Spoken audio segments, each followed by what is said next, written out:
ನಾವು ಉಗಮ ಆಗುವಂಥ ಪರಿಸ್ಥಿತಿ ಬಂತು. ಆ ಪರಿಸ್ಥಿತಿ ರಾಜಕೀಯವಾಗಿ ಬಂತು. ಅದಕ್ಕೋಸ್ಕರ ನಾನು ವಿಶೇಷವಾಗಿ ಹೇಳ್ತೀನಿ, ಸಿದ್ದರಾಮಯ್ಯನವರು ಮೊದಲನೇ ಸಲ ಮುಖ್ಯಮಂತ್ರಿ ಆದಾಗ 3 ನಿರ್ಣಯಗಳನ್ನು ತೆಗೆದುಕೊಂಡು ನಿಮ್ಗೆ ಗೊತ್ತಿದೆ. ಯಾವ ಅಕ್ಕಮಹಾದೇವಿ ಮಹಿಳಾ ವಿಶ್ವವಿದ್ಯಾಲಯಕ್ಕೆ ಅಕ್ಕಮಹಾದೇವಿ ಮಹಿಳಾ ವಿಶ್ವವಿದ್ಯಾಲಯ ಅಂತ ಹೆಸರಿಡುವ ನಿರ್ಣಯ ತೆಗೆದುಕೊಂಡವರು.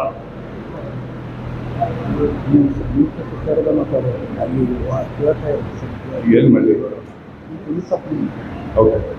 ಸೊ ಈ ವಿಶ್ವವಿದ್ಯಾಲಯದ ಹೆಸರನ್ನು ಇಡಲಿಕ್ಕೆ ಅವರು ತೆಗೆದುಕೊಂಡ ನಿರ್ಣಯ ಅಪೂರ್ವವಾದದ್ದು. ನಾನು ಯಾಕೆ ಹೇಳ್ತೀನಿ ಅಂದರೆ, ಆ ವಿಶ್ವವಿದ್ಯಾಲಯನ ಪ್ರಾರಂಭ ಮಾಡಿದ್ದು ನಾನು, ಮಹಿಳಾ ವಿಶ್ವವಿದ್ಯಾಲಯ ಪ್ರಥಮ ಗುರುಕುಲಿ ನಾನು.